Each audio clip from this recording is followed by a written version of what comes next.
안녕하세요. 저는 얼마 전 남편과 이혼하고 시댁과의 지긋지긋한 인연도 끊어버린 30대 후반의 여자입니다.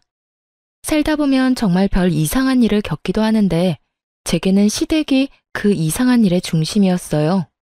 살면서 이 정도로 치사하고 더러운 인간은 난생 처음이었거든요.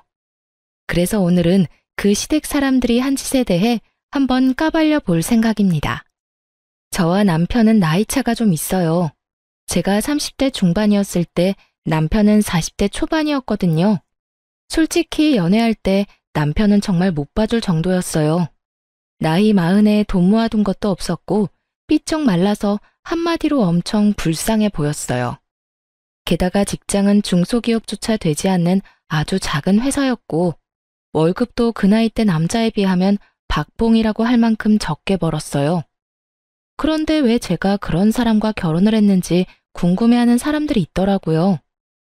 네가 도대체 뭐가 모자라서 그런 노총각한테 시집을 가? 남편과 제가 결혼한다고 했을 때 저희 언니가 했던 말이에요. 두 분 부모님은 원래부터 자식들 일에 가타부타 말하는 분들이 아니셨어요. 그저 지지와 응원을 보내주실 뿐 저를 비난하는 일은 없었죠. 그런데 저희 언니는 달랐어요. 언니는 무엇이든 저에게 솔직하게 말해줬거든요. 근데 사람이 참 착해? 한눈 팔 것 같지도 않고. 너 한 번 실패한 걸로 너무 눈이 낮아진 거 아니야? 네가 뭐가 모자라?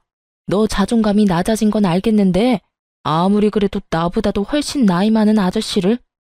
사실 언니가 걱정하는 게 뭔지 알았어요. 하지만 저는 이때 굉장히 자신감이 하락해 있었거든요.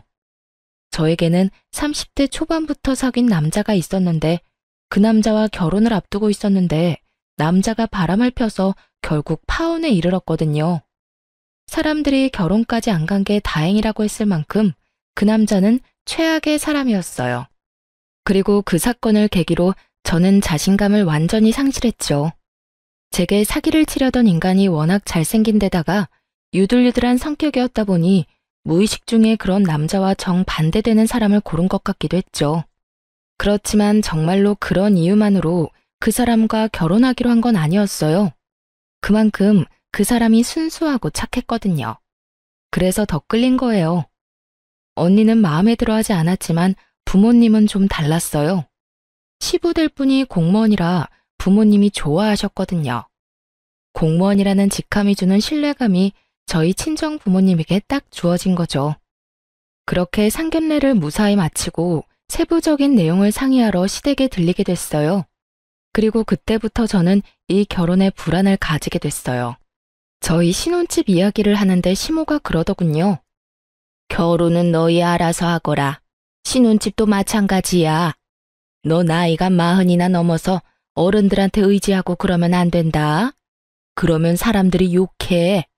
아직 돈 벌 수 있는 날도 많고 힘도 있지 않니?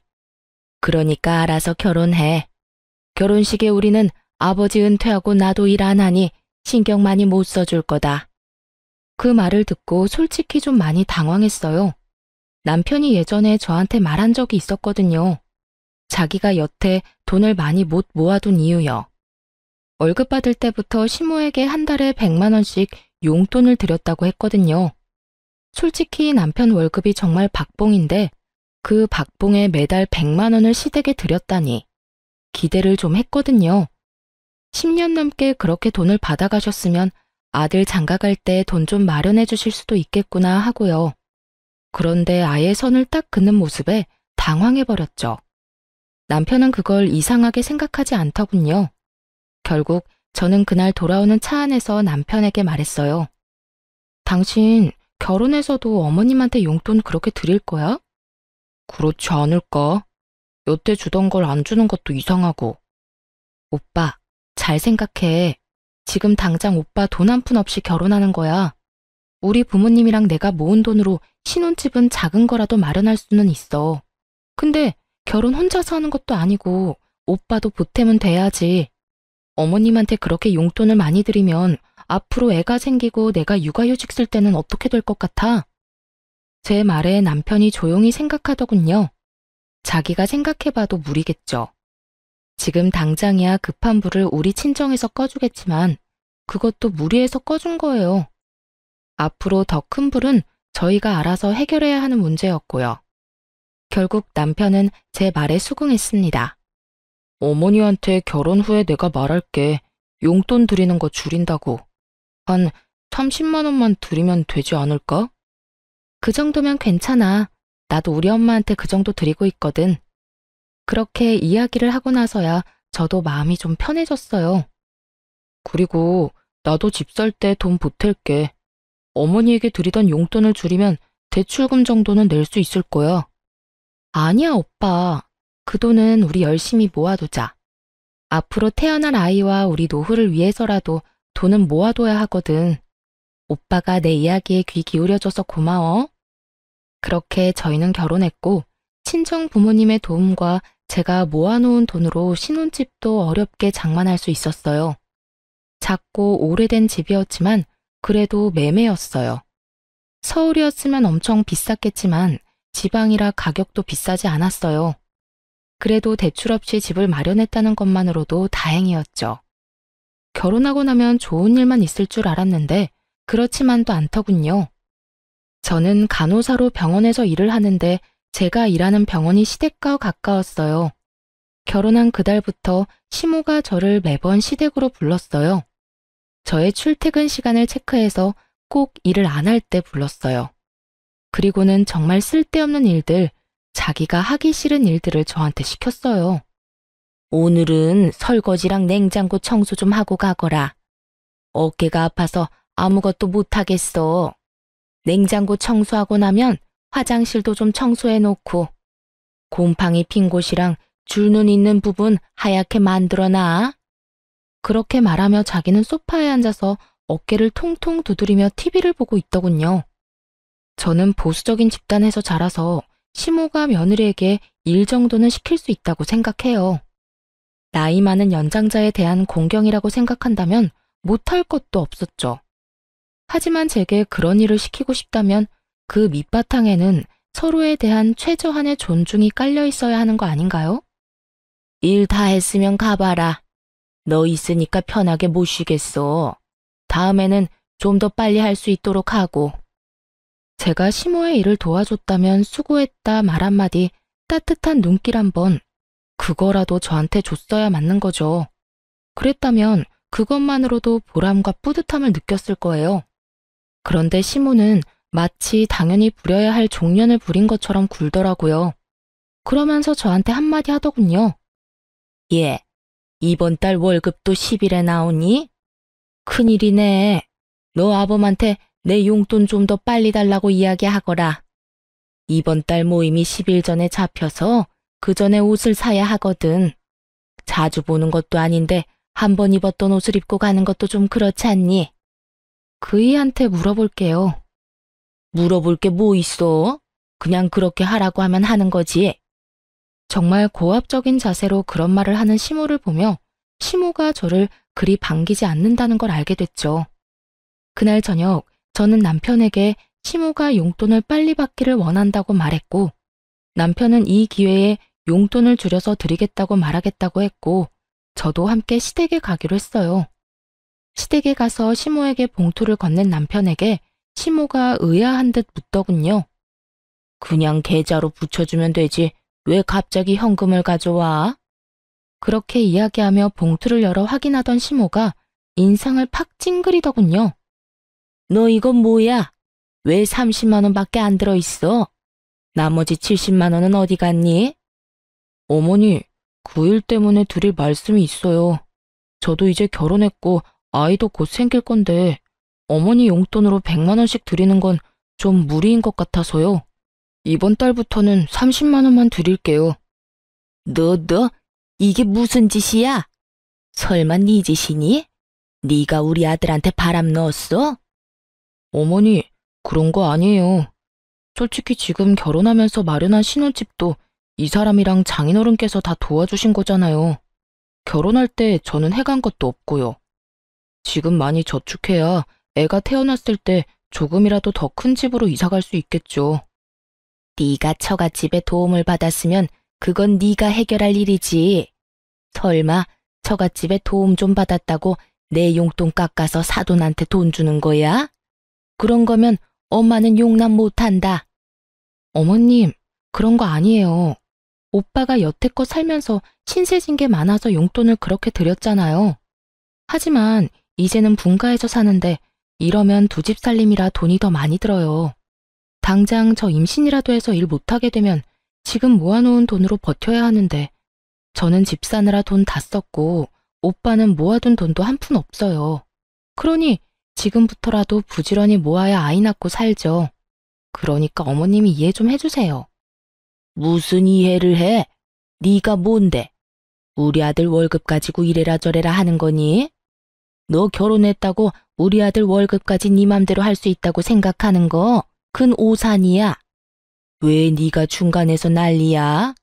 굴러 들어온 돌이 박힌 돌 뺀다더니 딱 그 꼴이구나.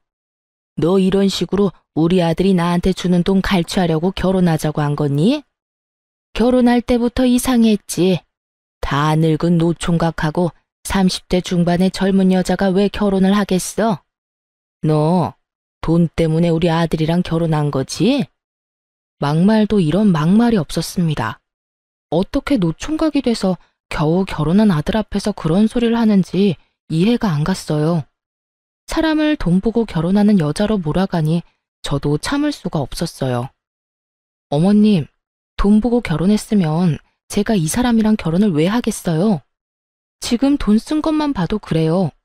저희 집이랑 제가 다 했지 이 사람이랑 어머님이 뭐라도 해주신 거 있으세요? 결혼할 때 그러셨잖아요. 결혼할 때 도움 같은 거 바랄 생각하지 말라고요. 그래서 저희 쪽에서 다 했는데 지금 무슨 말씀하시는 거예요? 결혼 축의금까지 싹싹 긁어가셨으면서 어머님은 저한테 그런 말 하시면 안 되죠. 얘 말하는 것 좀 봐. 어디 어른한테 두 눈 똑바로 뜨고 큰 소리야? 내가 돈 안 해줬다고 너 지금 나한테 큰 소리 치는 거야? 너희 집에서 집해왔다고 유세 떠는 거냐고. 어머님이 먼저 저를 돈 보고 결혼한 여자 취급하셨잖아요. 그리고 제가 틀린 말 했어요? 그러는 어머님은 이 결혼이 마음에 안 드시는 건가요? 앞으로 생길 손주부터 생각 좀 해주세요. 저는 그렇게 말하고 시댁을 뛰쳐나와 택시를 타고 집으로 왔어요. 집에 있으니 남편이 슬그머니 집으로 들어오더군요. 괜찮아? 엄마가 그런 식으로 말해서 많이 속상했지. 내가 엄마한테 잘 이야기해놨어. 앞으로는 30만 원만 드리기로 이야기 다 됐어. 나도 오빠한테 미안해. 결혼한 지 얼마 안 돼서 이렇게 큰 소리 내고 할 건 아니었는데. 나 지금 몸 상태가 정상이 아니거든. 사실은 내 뱃속에 우리 아이가 있어. 결혼식 직전에 생긴 소중한 아이가 있어서 나도 모르게 흥분한 것 같아.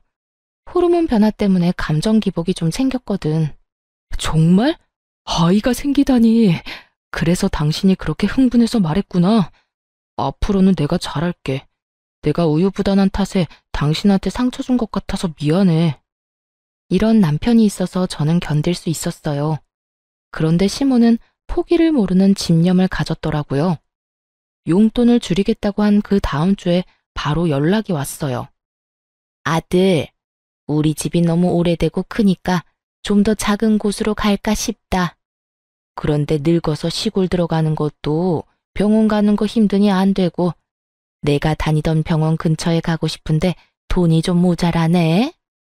네 이름으로 대출 받아서 돈 좀 마련해 봐라. 옆에서 시모 전화를 함께 듣고 있던 제가 한마디 하려는데 남편이 저를 말리더군요. 어머니, 제가 좀 더 안정기가 되면 말씀드리려고 했는데 저희 아이 생겼어요. 그래서 앞으로 돈 쓸 일은 좀 피할 생각이에요. 지금 있는 집 수리할 곳 있으면 말씀하세요. 제가 보고 수리해야 하는 곳은 수리할게요. 그런데 지금 당장 돈 마련하는 건 무리예요. 아이? 너희 아이가 생겼어? 거짓말 아니야. 나한테 돈 주기 싫어서 애 생겼다고 거짓말하는 거 아니냐고. 무슨 그런 걸로 거짓말을 해요. 어머니, 이제 좀 그만하세요. 저는 괜찮은데 와이프 상처받는 건 안 보고 싶어요. 죄송해요. 그렇게 전화를 끊는 남편을 보니 그제야 마음이 놓였어요. 시모의 그런 막무가내 요청도 막을 수 있게 됐잖아요. 그리고 작은 집으로 옮기면서 돈이 더 필요하다는 시모 말은 진짜 듣고만 있어도 어질하더라고요.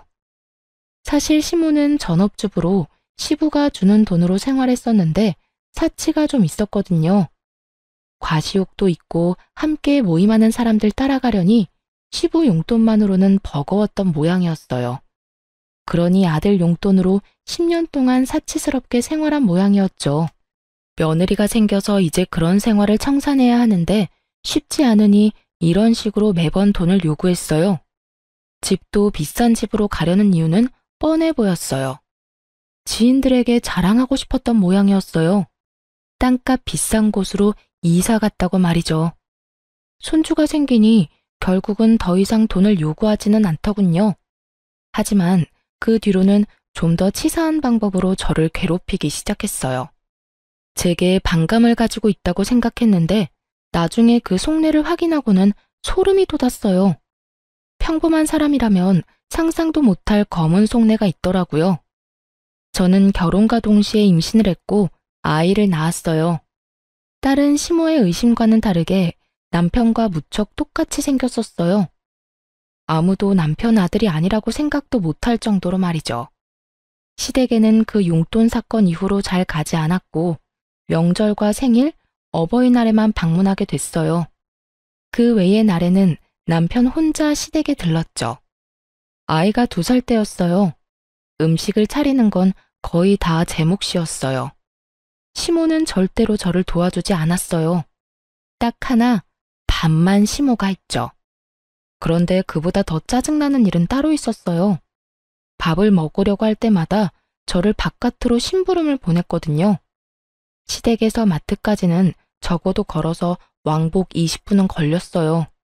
가는데 10분, 장 보는데 10분, 오는데 10분이면 총 30분을 보내는 거죠. 심부름은 항상 간장이나 막걸리, 음료수 같은 액체로 된 무거운 물건들이었죠. 미리 사두면 될 것인데 항상 그렇게 저를 시켰어요. 그리고 갔다 오면 다들 밥을 다 먹고 저는 남아있는 찌꺼기만 먹어야 했죠. 게다가 그뿐이면 말을 안 해요. 항상 제 몫에 새밥만 없어서 찬밥을 줬는데 그 밥에서는 항상 쉰내가 났어요. 어머니, 이거 상한 것 같아요. 어머, 어쩌니? 밥이 없는데 햇반이라도 사와서 먹어. 그러면서 또 내보내는 거예요. 한 번이면 실수였나 보다, 정신이 없었나 보다 싶지만 매번 갈 때마다 이런 패턴이니 나중에는 아무리 바보라도 제가 괴롭힘을 당한다는 걸 알게 될 수밖에 없잖아요. 게다가 이번에 명절에 들렀을 때는 제가 아이를 돌보느라 허리에 디스크 증상이 심해서 고생했던 날이었어요. 시모가 밥을 다 차리게 해놓고는 저에게 또 일을 시키더군요. 예, 내가 보니 간장이 뚝 떨어졌더라. 너 지금 마트 가서 간장 좀 사와. 전이랑 고기 간장에 찍어 먹어야 하는데 다 떨어졌네. 아까 전에 요리할 때 확인했을 때는 남아있었던 간장이 하나도 없더군요. 간장을 다 비워버린 모양이었어요. 저는 웃으면서 옆에 앉아있는 남편한테 말했어요. 여보, 좀 다녀와요. 나 허리 때문에. 맞다. 어머니, 제가 금방 다녀올게요. 남편이 그렇게 말하며 후다닥 자리에서 일어섰어요. 예, 네가 왜 가? 넌 밥 먹어야지. 이런 일은 원래 며느리가 하는 거다. 어머니, 와이프 지금 허리가 많이 안 좋아요. 병원에서 디스크 증상 너무 심해서 조심하라고 했거든요. 무거운 거 특히 들지 말라고요. 그러니까 제가 다녀올게요. 여보, 조심해서 갔다 와.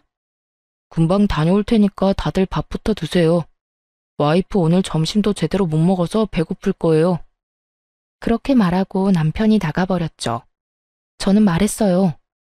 아버님, 식사 늦어서 배고프시죠? 얼른 밥 내올게요.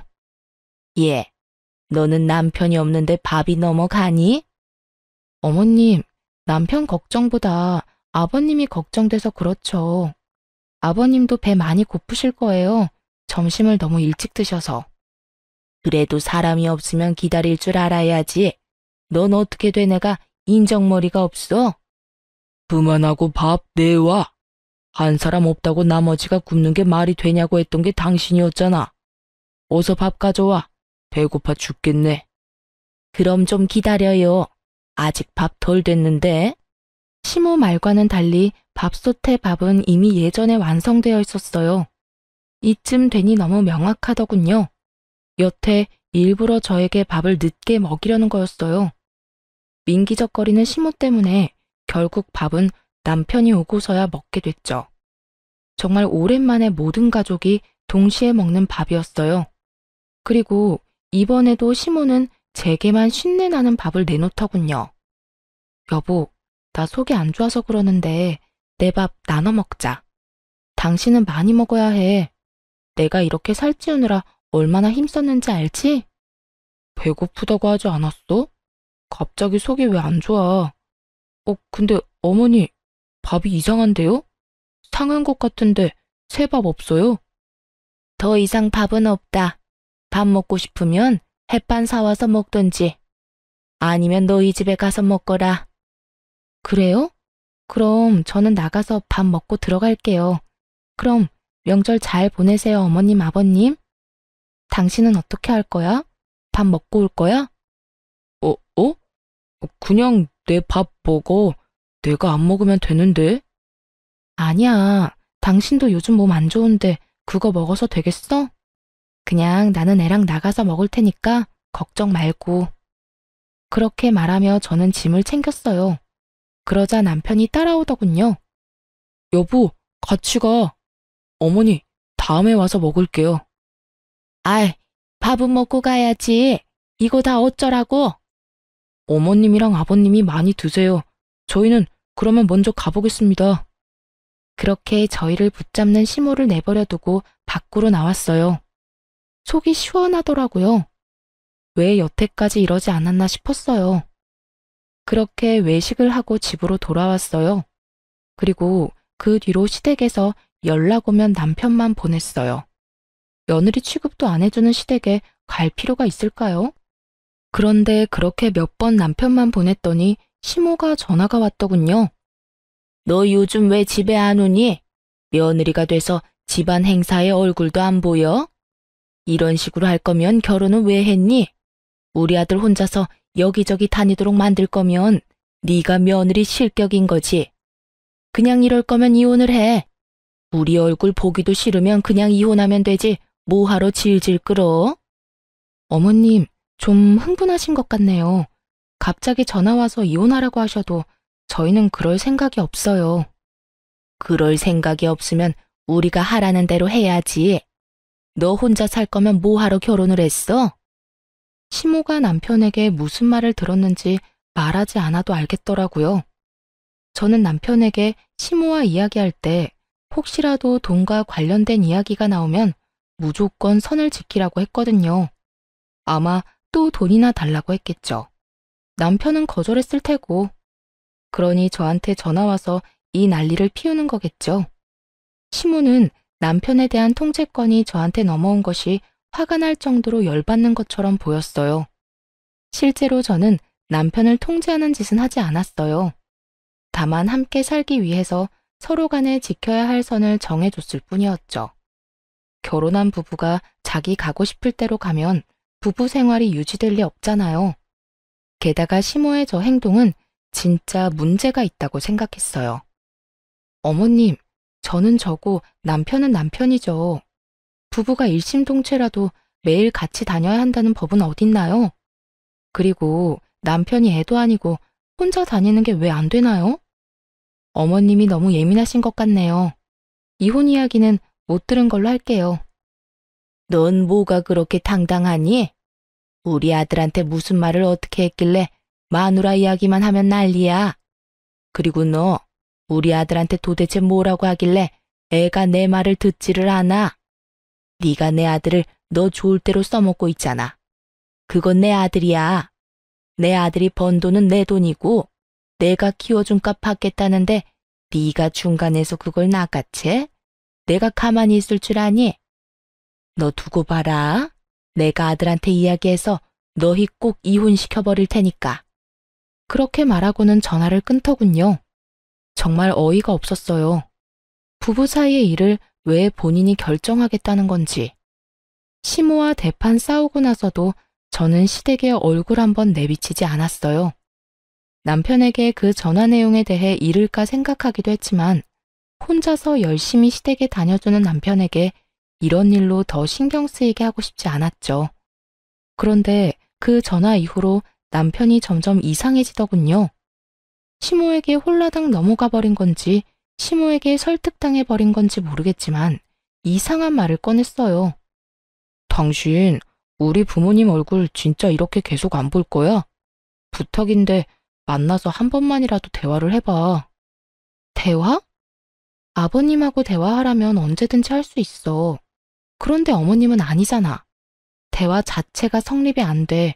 이미 나를 싫어하시는 분이야. 만나면 싸움만 하는데 대화도 할 마음이 있는 사람들끼리 하는 거지. 엄마도 당신하고 이야기하고 싶다는데 당신이 좀 굽히고 들어가주면 안 될까? 여태까지 당신이 원하는 대로 해줬으면 이번 한 번 정도는 당신이 양보해줘도 되지 않을까 싶은데. 그러나 저는 반대했어요. 절대로 받아들이고 싶지 않았어요. 이혼을 하라 마라 전화로 요구하는 시모와 대체 무슨 대화를 나눈다는 말이죠?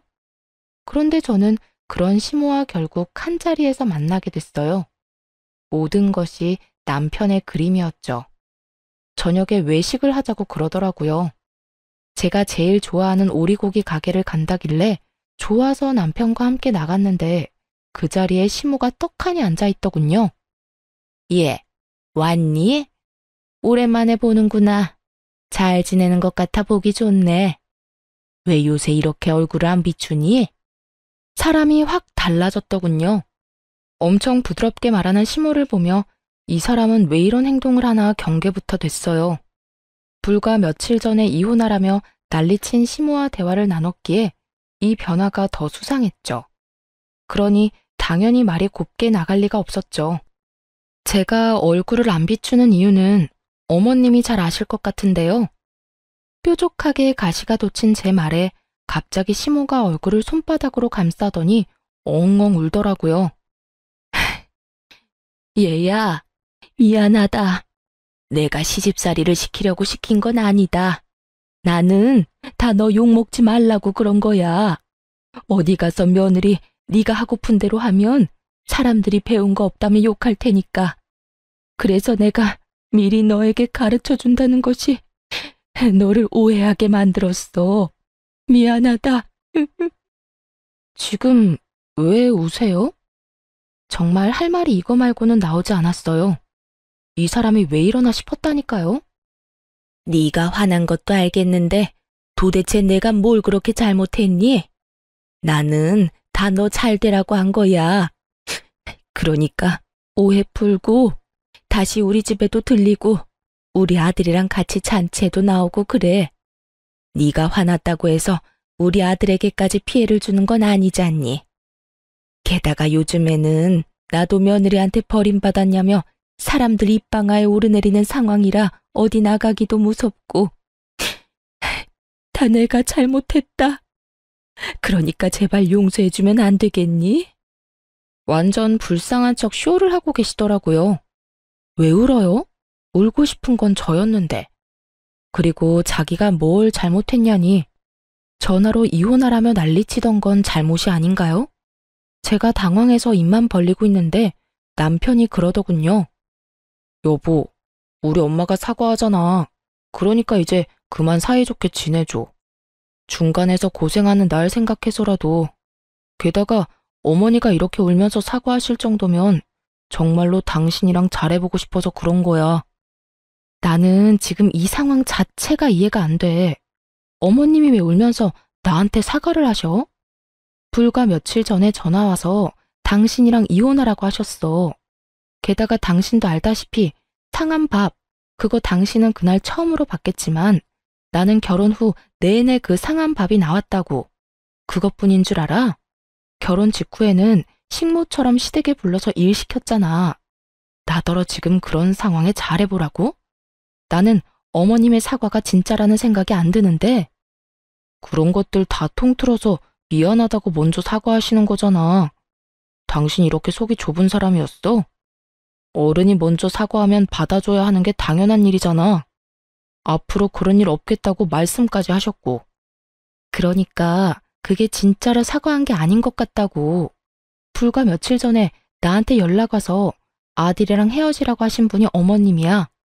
그런데 지금 며칠 지났다고 나한테 사과를 하셔? 당신은 그게 이해가 돼? 그렇게 죽일련 살릴련 난리를 피우더니 갑자기 왜? 남편의 어이없는 말에 대꾸를 하며 흙이 시모를 훔쳐보던 제 눈에 정말 경악스러운 모습이 비춰졌어요. 시모가 우리 두 사람의 싸움을 구경하며 싱긋 웃고 있더라고요. 순간 온몸에 소름이 쫙 돋는 거 있죠? 우리 싸우게 하려고 이랬나 싶었어요. 그때 시모가 끼어들었어요. 그만들 해라. 나 때문에 너희들끼리 싸우지 말어. 아들아, 나는 할 만큼 다 했다고 생각한다. 네가 며느리랑 사이좋게 지내라고 해서 사과까지 했어. 내가 뭘 잘못했는지는 모르겠지만 그런 일들이 실수라고 말한들 네 처한테 먹히지도 않겠지. 네가 며느리와 헤어진다고 해도 나는 안 말린다. 어른인 내가 먼저 사과까지 했는데 그 사과마저도 안 받아들인 사람이야. 그런 사람을 집에 데려다 놓는 거 반대다. 그러니 앞으로는 너도 우리 집에 오지 말거라. 어머니, 갑자기 그게 무슨 말씀이세요? 저랑 연을 끊으시겠다는 말이에요? 그래, 네 처가 이렇게 협조가 안 되면 우리가 연을 끊는 게 맞는 거지. 시모는 교묘하게 남편을 선동하기 시작했어요. 양자택일이었죠. 와이프냐 부모냐 고르라는 거였어요. 남편이 중간에서 갈팡질팡 하더군요. 저는 그 갈팡질팡에 더 배신감이 느껴졌어요. 어머니, 저는 영 끊을 생각 없어요. 우리도 너와 영 끊을 생각은 없었어. 그런데 네 마누라를 봐라. 아주 완고하잖니? 고집이라는 고집은 있는 대로 부리고 어른들이 머리를 낮추고 들어가도 빳빳하게 고개 들고 나한테 따지는 거 못 봤니? 나는 그런 여자는 며느리로 두고 싶지 않다. 내가 자존심 다 내려놓고 사과하면 뭐하니? 받아줄 생각이 없는데. 당신 진짜 우리 엄마랑 화해 안 할 거야? 엄마가 이렇게까지 말하는데 도대체 뭘 더 바래? 와, 당신이 이렇게까지 이기적인 사람인지 몰랐어. 나랑 우리 엄마가 이렇게 고개 숙이고 들어갔으면 받아주는 척이라도 해야 하는 거 아니야? 그리고 막말로 시댁 어른이잖아. 어떻게 너는 네 생각만 해? 네가 힘들다고 나랑 부모님 관계 다 망쳐놓는 게 말이 되는 일이야? 아들, 됐다. 더 이상 설득하려 하지 마. 이해가 안 되는 사람들은 평생 이해를 못해. 내가 이것 하나만 확실히 말하마. 재산 분할은 확실하게 해라. 돈 문제는 확실하게 해야 뒤탈이 없어.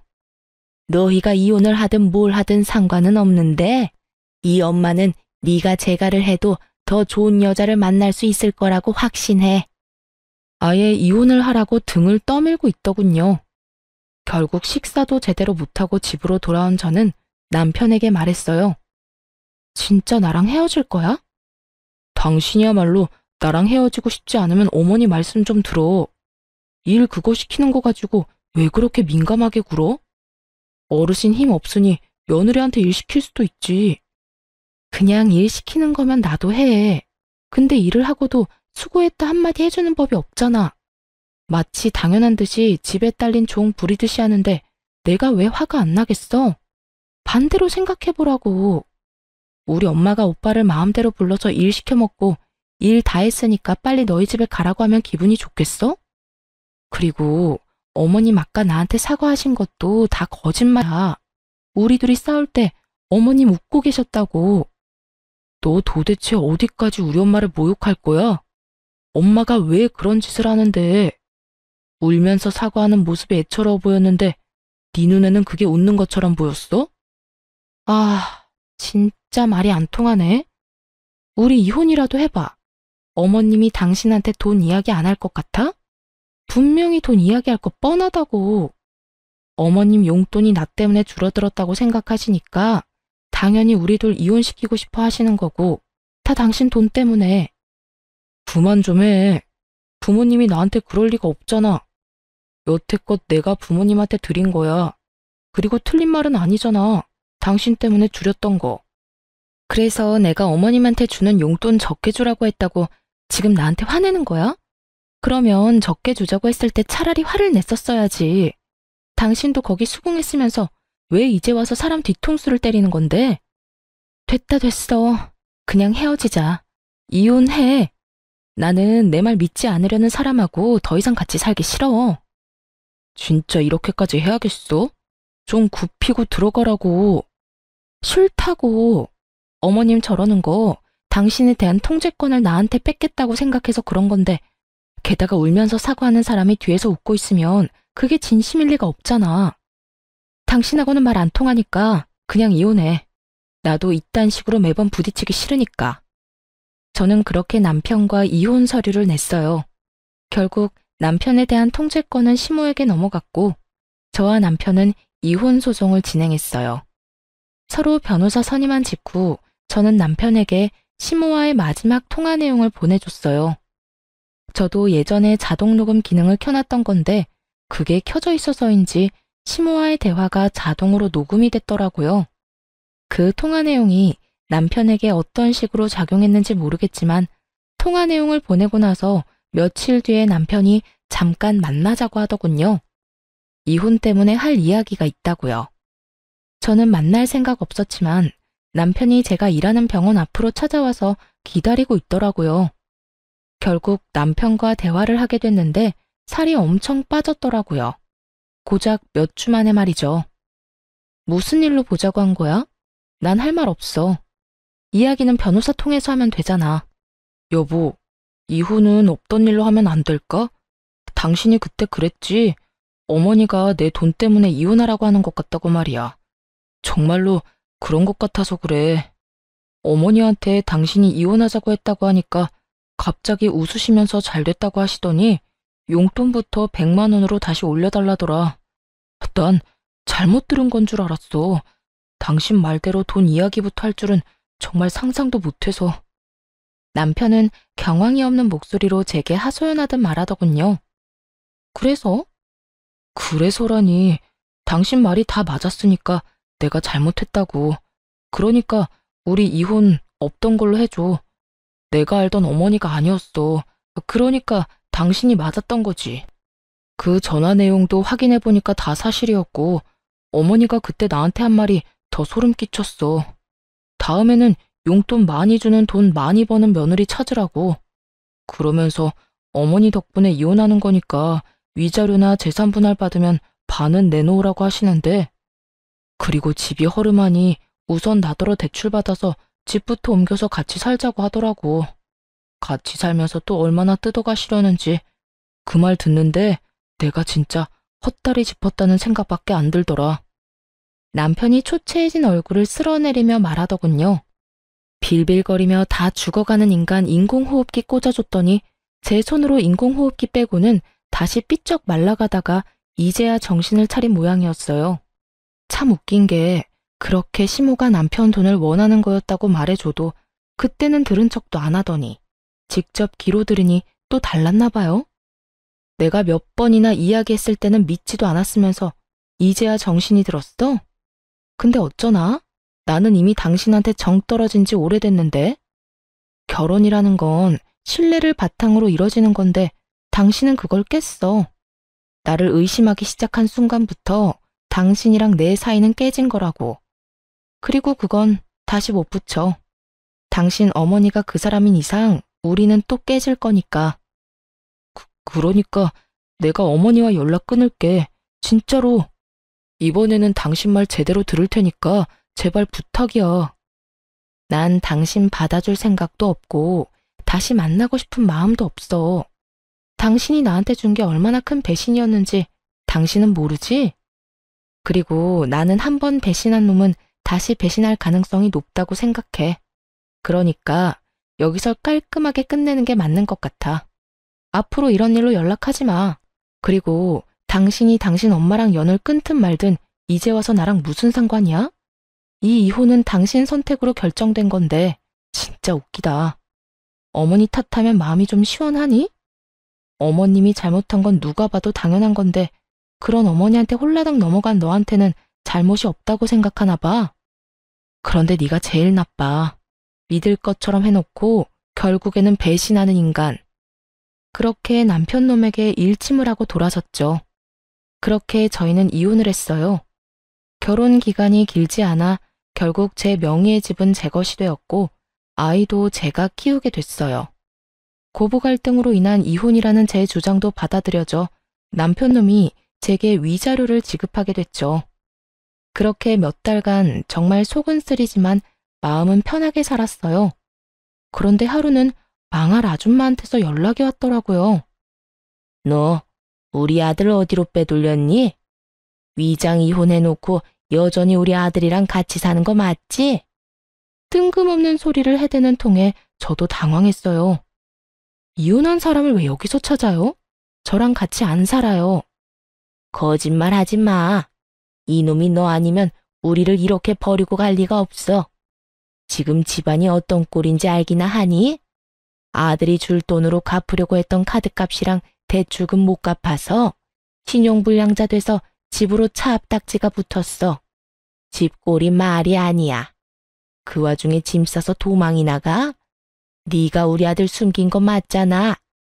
딱 보니 견적이 나오더라고요. 전 남편이 부모를 놔두고 도망쳤더라고요. 하긴 감당이 되겠어요.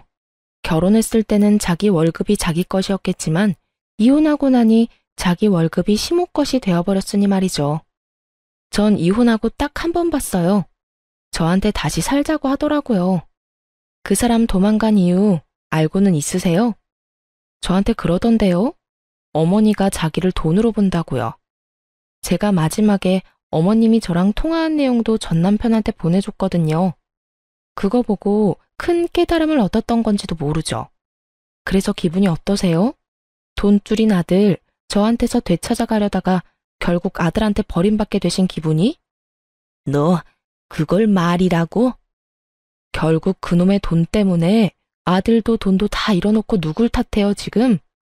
당신이 뿌린 그대로 돌려받는 거니까 괜히 저한테 뭐라 하지 말고 아들 있을 법한 곳이나 찾아보세요.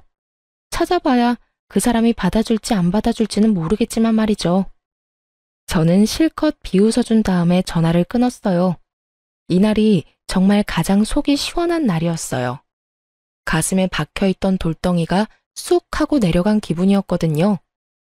돈 때문에 안달이 나서 저한테 전화해서 아들 찾는 모습을 보니 그냥 조용히 자식 부부 이혼하도록 선동질만 안 했으면 평온하게 노년을 맞이할 수 있었을 텐데 결국 자기 마음대로 아들을 휘두르려다가 아들에게도 버림받고 돈까지 없어서 허우적대고 있잖아요.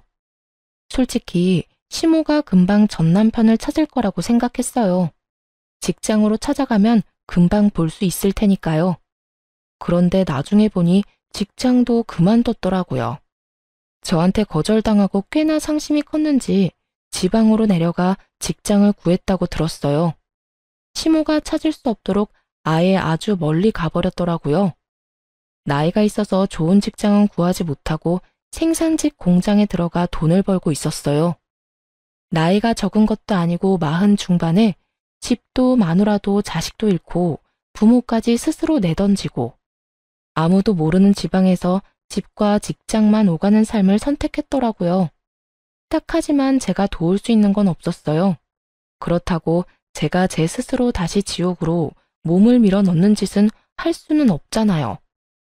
누군가는 남편이 참 불쌍하다며 다시 잘해보지 않겠냐고 그렇게 말하기도 했지만 다시 붙인다고 깨진 조각에서 물이 안 새는 건 아니죠. 그리고 저도 살아야 하잖아요. 남편이 불쌍한 삶을 산다고 제가 힘들고 상처 입었던 일들이 사라지는 것도 아니고요. 그리고 전 남편이 떠난 시댁은 완전 망해버렸더라고요. 자식 새끼가 돈 다 갚아줄 거라고 자신만만하게 돈 낭비하던 시모가 결국에는 그걸 고스란히 다 갚아야 했고 가진 돈으로 해결이 안 되어서 결국 집까지 팔았더군요. 나중에는 단칸방으로 이사 갔다고 하더라고요. 거기 들어가서는 시모보다 7살이나 많은 시부가 병을 얻는 바람에 요양원까지 보내야 했고요. 자식이 사라졌으니 보호자도 없이 시모가 직접 보살피겠죠. 그 지경이 될 때까지 참 어떻게 그렇게 펑펑 돈을 썼는지.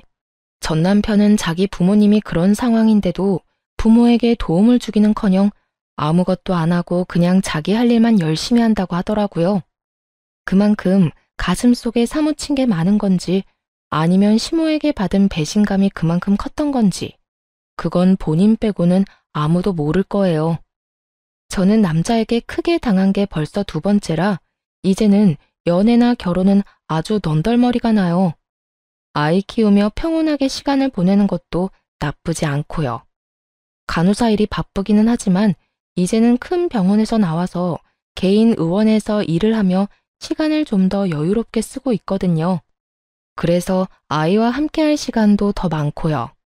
자식을 돈으로 생각하는 시모가 어디까지 망가진지 확인하고 나니 아이를 키울 때 더 신중해지더라고요. 저런 부모는 되지 말아야겠다는 생각을 자주 해요.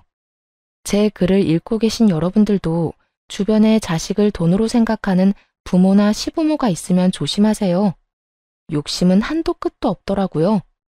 저는 그래도 초반에 빠져나올 수 있어서 천만다행이라고 생각하고 있거든요. 글을 쓰다 보니 길어졌네요. 글 읽어주셔서 무척 감사합니다. 모두들 좋은 하루 보내세요.